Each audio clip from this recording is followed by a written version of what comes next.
Na namimili, sa bawat isa na nagtitinda o sa bawat isa na nakakarinig ng tinig nito, isang pinagpalang hapon at kami po ay naririto hindi dahil sa gusto namin humingi ng isang bagay sa inyo, kundi kami po ay naririto sapagkat ito po ang sugo ng Diyos sa bawat isa sa atin, na tayo ay dapat makakilala sa Panginoon, na dapat tayo ay may relasyon sa Kanya, na dapat tayo ay may pananampalataya sa Kanya, na dapat tayo ay may pagtitiwala sa Kanya, na dapat tayo ay merong oras sa Kanya, hindi lang sa panahon ng Sunday, hindi lang sa panahon na meron tayong sakit, hindi lang sa panahon na wala tayong pera, hindi lang sa panahon na wala tayong mautangan, hindi lang sa panahon na wala tayong malapitan, kundi sa bawat minuto o bawat araw ng buhay natin, kailangan po natin ng Panginoon sa buhay natin.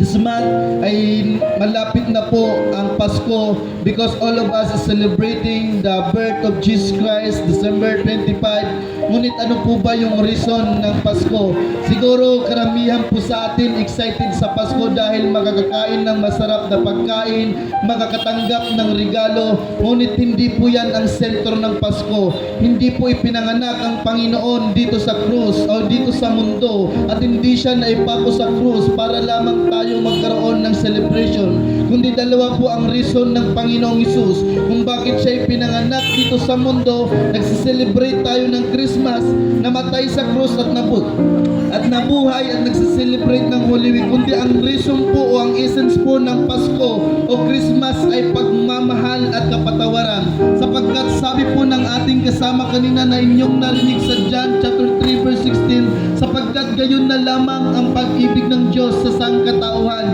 kaya't ibinigay niya ang kanyang bugtong na anak upang ang sino mang sumampalataya sa kanya ay hindi mapahamak kundi magkaroon ng buhay na walang hanggan.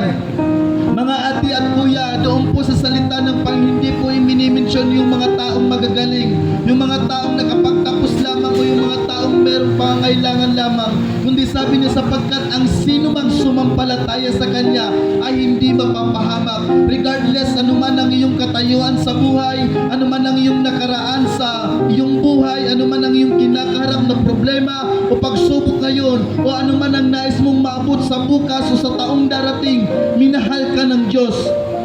At dahil po sa kanyang pagmamahal, pinatunayan niya nung siya'y mamatay sa krus, hindi siya ipinako dahil siya'y makasalanan, hindi siya binugbog, kinutya sa krus dahil siya'y makasalanan, kundi dahil siya'y namatay sa krus para sa iyo, sa akin at sa mundong kasalanan, sapagkat lahat tayo ay nagkasala sa harapan ng Diyos. Sabi po niya sa kanyang salita, sapagkat ang lahat ay nagkasala at walang sino man